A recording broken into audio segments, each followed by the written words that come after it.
I want to talk briefly about Rachel Reeves and her attitude to freedom. And I thought one of the best ways of looking at that would be, first of all, to quote Thatcher in 1989 at the Conservative Party conference. And she said, it's a brilliant piece. Imagine a Labour canvasser talking on the doorstep to those East German families when they settle in on freedom's side of the wall. You want to keep more of the money you earn. I'm afraid that's very selfish. We shall want to tax that away. You want to own shares in your firm? We can't have that. The state has to own your firm. You want to choose where to send your children to school? That's very divisive. You'll send your children where we tell you.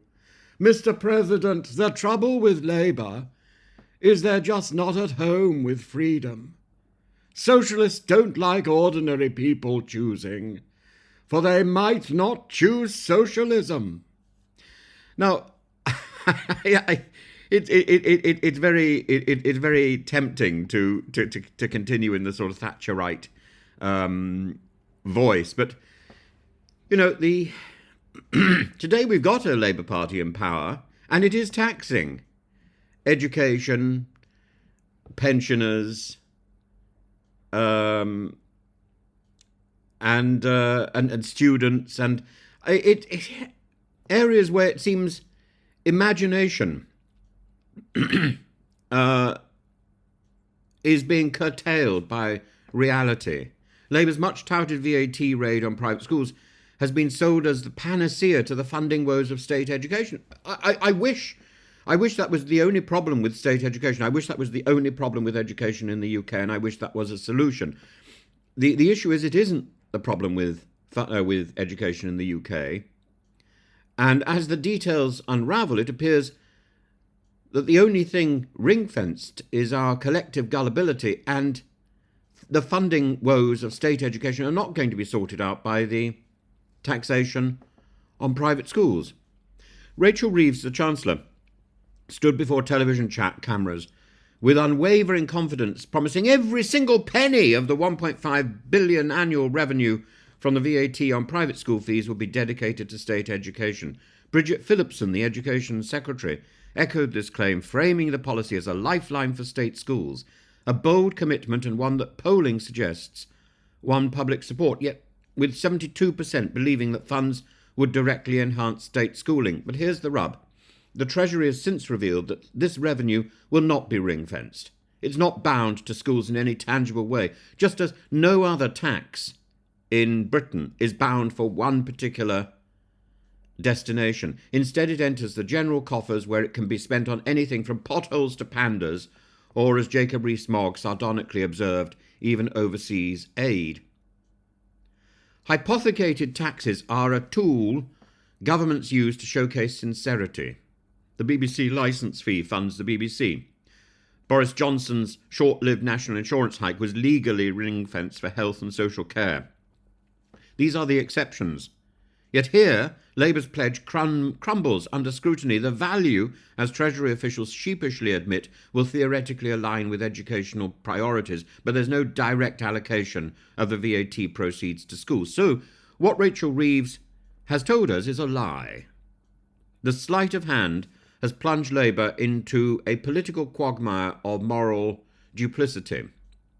And critics accuse Reeves of dishonesty, rightly so, with Neil O'Brien branding it a black hole of policy, and the Independent Schools Council warning that even the revenue projections are shaky.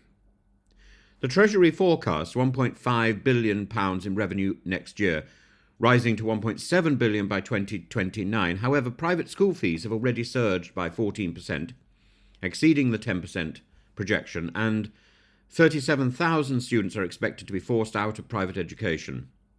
And this influx into the state system would cost an estimated £5 billion annually, far outstripping the VAT windfall.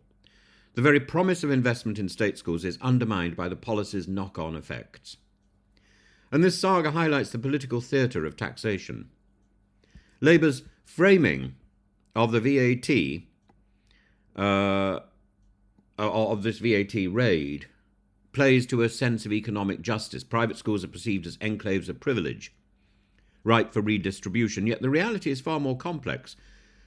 By failing to legally commit the funds to state schools, Labour risks alienating even its own supporters. The policy may well feel like taxation for taxation's sake, less about fairness and more about flexing ideological muscle. And if the government is coming for this group today, it'll come for you tomorrow.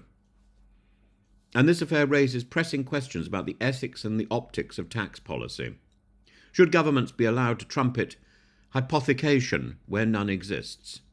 What happens when public trust erodes after such revelations? Labour risks being seen as the party of unfulfilled promises, the party of lies, a dangerous position as it seeks to regain the public's confidence. To this end, this VAT policy exemplifies how political promises are as ephemeral as morning mist. The billions of pounds touted for state schools have become a symbolic pledge rather than a practical guarantee.